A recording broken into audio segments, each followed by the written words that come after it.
Tonight, there's also members of the community that are here to speak on this bill.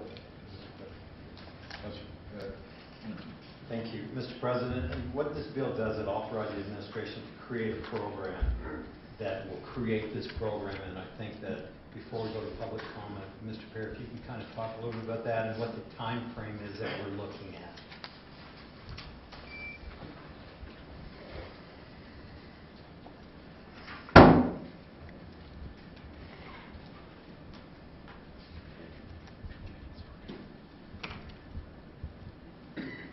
Mr. President, councilors, I also want to express my appreciation to three of the councilors who have been intricately involved in this.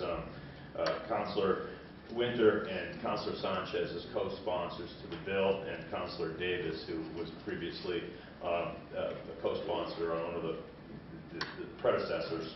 And what I want to do is try to kind of encapsulate what the bill does and what the overall context of the program is. And so it establishes a pilot program for attacking property crime.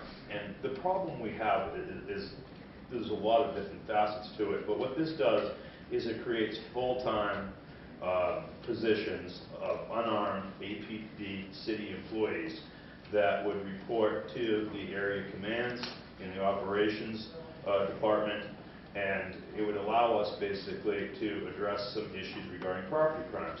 It was pointed out that 30% of the calls for service of property crimes, I think it's a little bit higher than that, but it's significant. And it's being used in 4 different locations. I'm going to put that up on the board in a minute. But the duties of these responders would be to take these priority 3 property crime calls. What we're talking about is residential and commercial burglaries where there's no active suspect. It's often that these burglaries will be reported, there's no suspect there, and because they're a priority 3 call, the officers are consumed with priority 1, people in danger, public safety type calls, and then priority 2 calls. And so, on average, our response times that the chief gave me were about 1 hour and 58 seconds for a priority 3 call. Now, some of those could take 3-4 hours to actually respond because the officers are jumping between the more prioritized priority 1 calls, going back and forth, and when they can pick up the priority 3 property crime call, they do that. But that's one of the problems with having a staffing shortage that we're experiencing.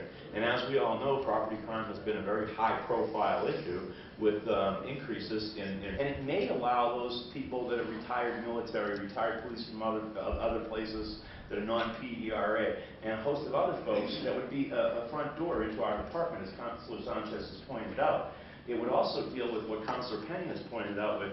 We have a lot of folks that might be good candidates, but they don't qualify. Maybe they have used marijuana, they put marijuana down within the 3-year period that's by state statute.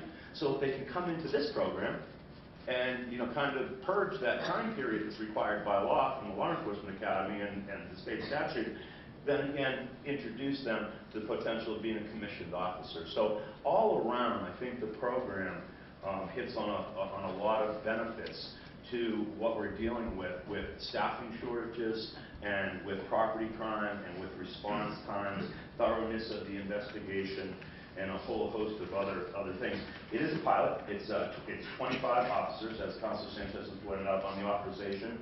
The funding source for it is slated for $300,000. The source of those funds comes through unspent stormwater money that was put through DMP that Melissa Lagoya and Mike had checked out. They couldn't use it this year if they tried for that stormwater program. And there's another $100,000